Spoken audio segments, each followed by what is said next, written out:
देखिए बच्चों, कल की क्लास में हमने हाई स्कूल में प्रश्नावली 6.5 के लास्ट के दोनों 6.4 के लास्ट के दोनों सवाल हल किए थे। अब लास्ट प्रश्नावली 6.5 पढ़ते हैं। उदाहरण जो रह गए हैं उनको बाद में देख लिया जाएगा। प्रश्नावली 6.5 में देखते हैं, कहता है कुछ त्रिभुजों की भुजाएं दी गई हैं, निर्धारित कीजिए कि इनमें से कौन कौन से त्रिभुज समकोण त्रिभुज हैं। इस स्थिति में कर्ण की लंबाई भी लिखिए। देखिए पहले के 4 भाग हैं, चारों में क्या निर्धारित करना है तुम्हें, कौन कौन से समकोण त्रिभुज की भुजाएं हैं। तो ये 7 सेंटीमीटर पहले में, फिर 24 सेंटीमीटर है, फिर 25 सेंटीमीटर है पहले भाग में, दूसरे में 3 सेंटीमीटर है, फिर 8 सेंटीमीटर है, फिर 6 सेंटीमीटर है। तीसरे सवाल में देखिए क्या क्या है, 50 सेंटीमीटर है, फिर 80 सेंटीमीटर है, फिर 100 सेंटीमीटर है। चौथे में देखिए 13 सेंटीमीटर है,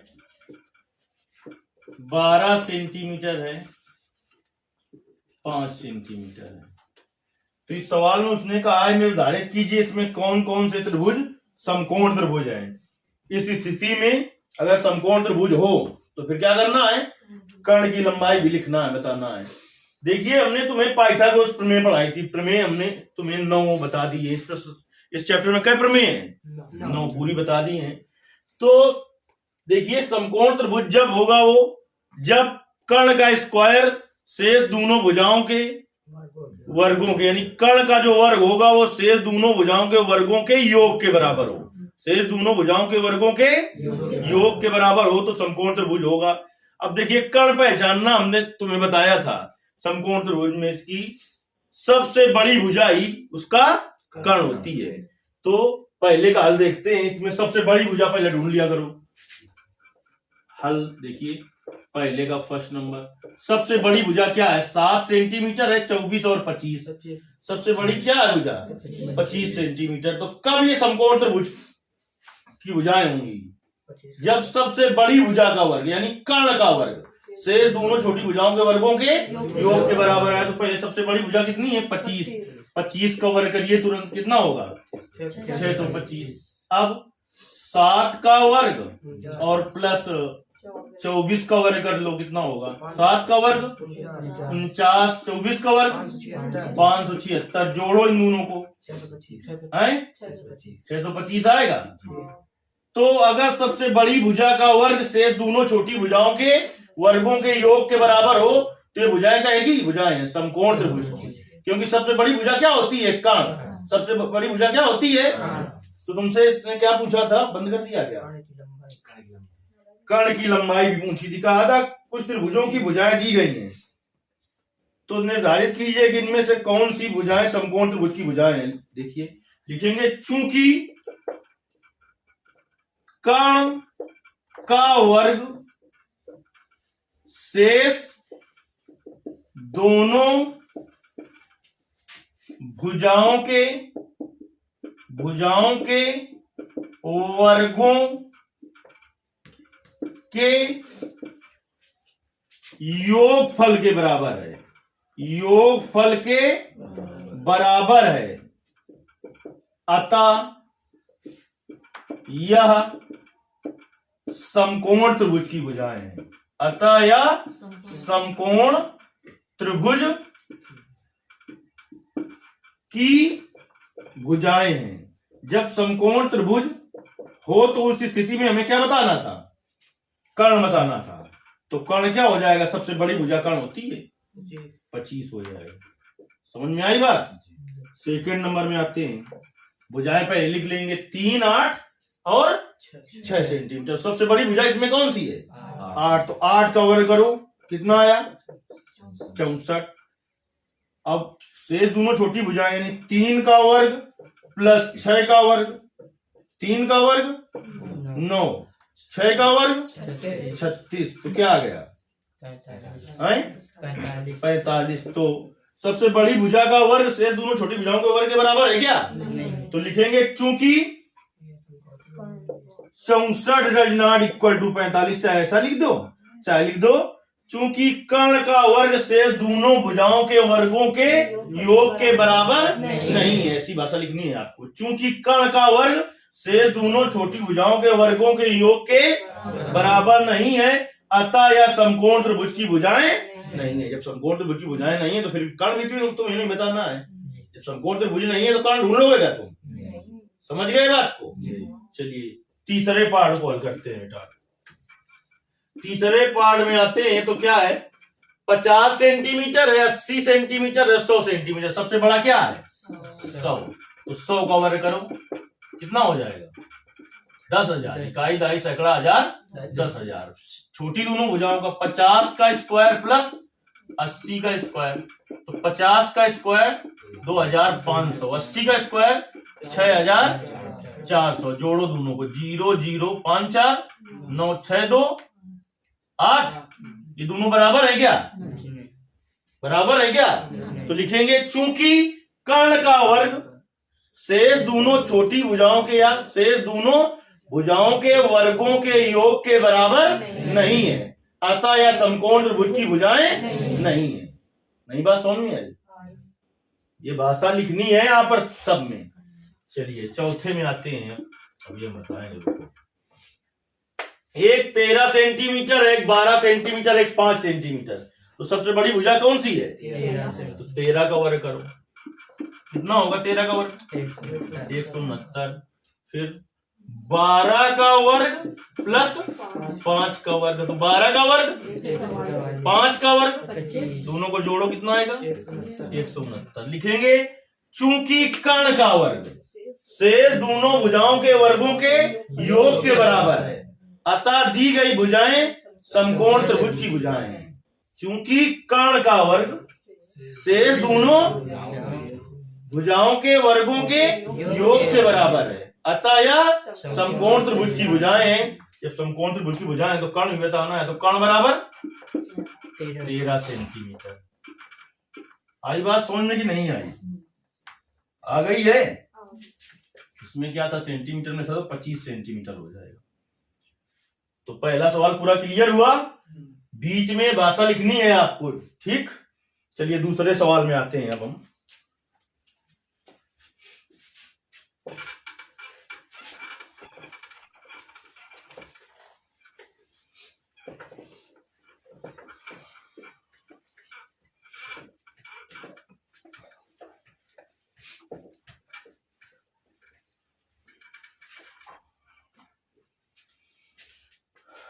देखिए दूसरा सवाल क्या है, कहता है पी क्यू आर एक समकोण त्रिभुज है। पी क्यू आर एक जिसका कोण पी समकोण है, कोण पी समकोण है। चित्र नहीं बना, तुम्हें बनाना है अपना। पी क्यू आर एक समकोण त्रिभुज है, लेकिन किस कोण को समकोण बनाना है? पी को बनाना है समकोण। चलिए चित्र बना लिया जाए पहले।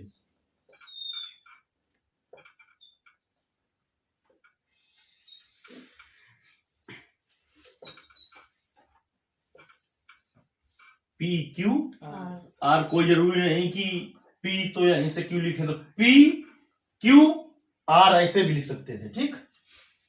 पी क्यू आर एक समकोण त्रिभुज है जिसका कोण पी समकोण है। ये कोण कितने अंश का है? 90 अंश का है। तथा क्यू आर पर बिंदु यम, क्यू आर ढूंढो कहां, ये है। क्यू आर पर बिंदु यम, क्यू आर पर क्या है? बिंदु यम है। वो कहता है कि इस प्रकार है कि पीएम लंब है क्यू आर पर, बिंदु यम है। और किस प्रकार ये बिंदु यम है कि पीएम लंब है किस पर? क्यू आर पर, यानी ये 90 अंश का कोण है और ये भी 90 अंश का कोण है। तो दर्शाइए कि पीएम स्क्वायर बराबर, देखिए लिख दें पहले, दिया है देखन पैदा पीछे जो पर पाऊं कोण किसान जी दिया है पी क्यू आर एक समकोण त्रिभुज है। एक समकोण त्रिभुज है जिसका कोण P समकोण है, समकोण है। तो कोण P बराबर यानी कितना है 90 अंश। इसी में दिया है बिंदु यम इस प्रकार है कि PM लंब है, PM लंब है किस पर QR पर। तो इसका मतलब कि कोण यम बराबर कह दें 90 अंश। अब यम में ये वाला भी हो जाएगा और ये वाला भी हो जाएगा, चाहे लिख दो PM Q बराबर 90 और PM R बराबर 90। तो दर्शाइए का मतलब सिद्ध करना है, सिद्ध करना है। क्या सिद्ध करना है बताओ, किताब हो तो बता दीजिए। देखें मेला PM स्क्वायर बराबर QM into M are, QM into M are. आते हैं बेटा हल में, पूरे में कौन हल करके बता सकता है? पढ़ा दिया गया होगा स्कूल में, नहीं पढ़ाया?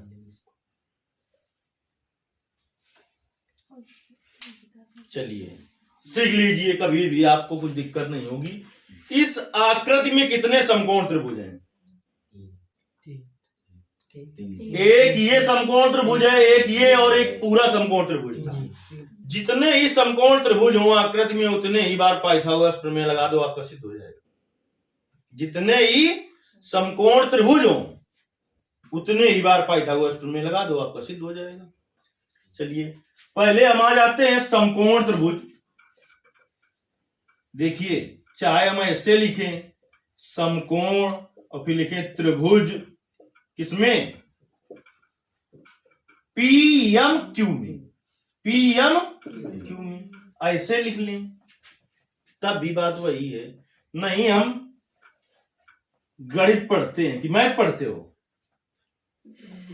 ये लिख गया समकोण और ये लिख गया त्रिभुज, समझ गए? ये क्या लिख गया? समकोण त्रिभुज PMO में। तो देखिए समकोण त्रिभुज PMO में कौन सा कोण 90 अंश का है? PMQ में कौन सा कोण 90 अंश का है? यम।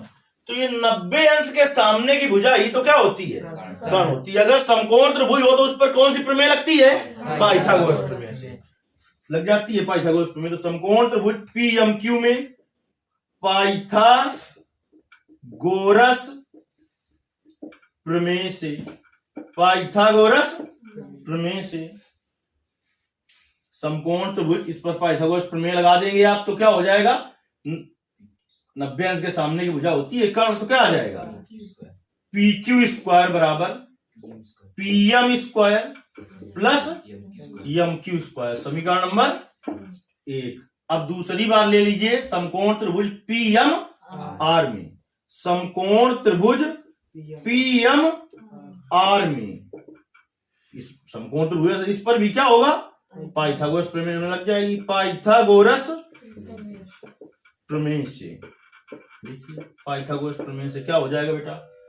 90 अंश के सामने की भुजा कर्ण, इस त्रिभुज में देखो ये वाला ले रहे हैं तो क्या हो जाएगी? PR स्क्वायर बराबर क्या हो जाएगा? PM square plus PM square plus MR square, समीकरण नंबर 2। इतना अच्छे से समझ में आ गया है कि धक्का प्लेट है?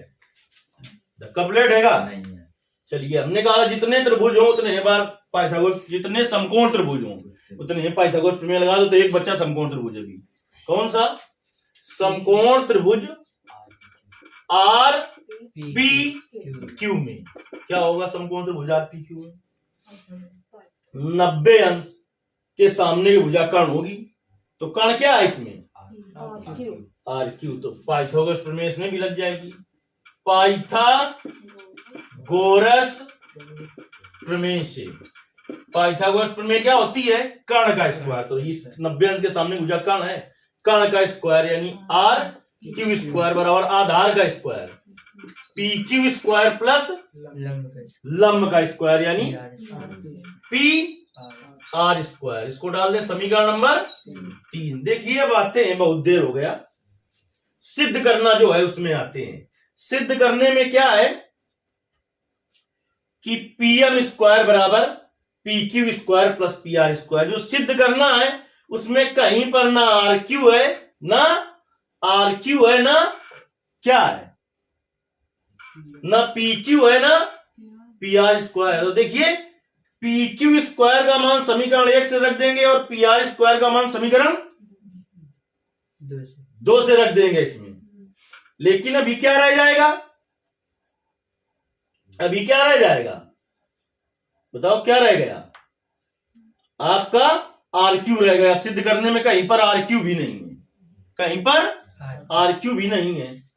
तो देखिए सबसे पहले ही हल करने में हमें थोड़ा ऐसा कर देना चाहिए, जहां से हल करना शुरू किया था यहां पर, कि P से किस पर लंब डाला है, यम पर। तो शीर्ष से समूह भुजा पर डाला गया लंब समूह भुजा को क्या करता है, देखिए हल में यहां पर कर देते हैं हम कि चूंकि शीर्ष P से भुजा किस पर, आर क्यू पर लंब क्या है, पीएम है। तो इसका मतलब क्या है, यम क्या है आर क्यू का, मध्य। यम क्या है आर क्यू का, अतः यम आर क्यू का मध्य बिंदु है, यम आर क्यू का मध्य बिंदु है। ये हमको शुरू में कर देना चाहिए। तो जब यम आर क्यू का मध्य बिंदु है तो इसका मतलब क्या होगा बताओ, आर एम बराबर आर यम बराबर यम क्यू। इसको डाल देते समीकरण 1, तो फिर इसको डाल देते 2, तो इसको 3 डाल देते, तो इसको 4 डाल देते। ठीक, अब देखिए आर क्यू को क्या लिख सकते हो तुम, सिद्ध करके क्या लाना है, सिद्ध करके लाना है। जो उसमें क्या क्या होना चाहिए, पी यम होना चाहिए और क्यू यम होना चाहिए, तो यम आर होना चाहिए। देखिए समीकरण 1 कामा समीकरण 2 और समीकरण 3 से मान समीकरण 4 में रखने पर, 4 में रखने पर, ठीक है। अब आर क्यू को क्या लिख सकते हो तुम, आर क्यू को लिख सकते हो M Q plus R M का whole square. P Q square का मान कितना है, देखिए P M square plus M Q square बराबर प्लस पी आर स्क्वायर का मान P M square plus M R square. ठीक,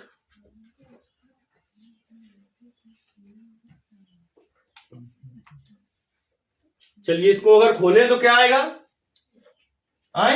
यम Q square plus R M square plus 2 M Q into R M बराबर P M square plus M Q square plus P M square plus M R square. तो देखिए जैसा कि उधर है वैसा इससे भी बनाने के लिए हमें इसको लिख देना चाहिए यम क्यू स्क्वायर, और इधर तो यम क्यू स्क्वायर है, ठीक है। इधर क्या है आपका आर यम स्क्वायर और उधर क्या है यम आर स्क्वायर। तो इसको लिख दें यम आर, क्या लिख दें यम आर, तो हो जाएगा यम Q square plus M R square हो जाएगा है। तो देखिए यम क्यू स्क्वायर से यम क्यू स्क्वायर कट गया और यम आर स्क्वायर से यम आर स्क्वायर कट गया तो क्या आ गया 2 इंटू आर यम बराबर 2 पी यम स्क्वायर। तो 2 से 2 कट गया, 2 से 2 कट गया, कट गया कि नहीं कट गया है? तो पी एम स्क्वायर बराबर क्या आ गया? पी एम स्क्वायर बराबर M Q square into R M square, R M square. देखिए सिद्ध क्या करना था हमें, पी एम स्क्वायर बराबर M Q M into M R. तो ये एक ही चीज नहीं है क्या? तो पी एम स्क्वायर बराबर वही लिख दो Q M into M R. एक चीज देखी हल करने के बाद हमने कि हमने जो यहां पर लिखा है उसका कुछ उपयोग नहीं है। शीर्ष से भुजा पर डाला गया लंब, यानी इसका मान रखने की जरूरत ना पड़ी। समीकरण 1 हम ऐसे लिख दें, क्या लिख दें? समीकरण 1 हम इसको लिख दें कि हमें जरूरत इसकी पड़ी कि आर क्यू को हमने क्या लिखा है, हल में ये आ जाए। आर क्यू को केवल हमने ये लिखा है यम क्यू प्लस यम आर, इसको डाल देते समीकरण 1, क्योंकि बराबर मान रखने की जरूरत कहीं पड़ी नहीं। तो जिसकी जरूरत नहीं पड़ी तो उसका हम क्यों उपयोग करें, क्यों लिखें? तो उसकी जरूरत पड़ी थी क्या? अब किससे से समझ में आ गया है? पूरा अच्छे से आ गया है ना? चलिए कर लीजिए। जो हमने लिखा था उसका उपयोग कहीं ना पड़ा, बस इसको 2 भागों में तोड़ने की जरूरत पड़ी तो वो हमने लिख लिया है।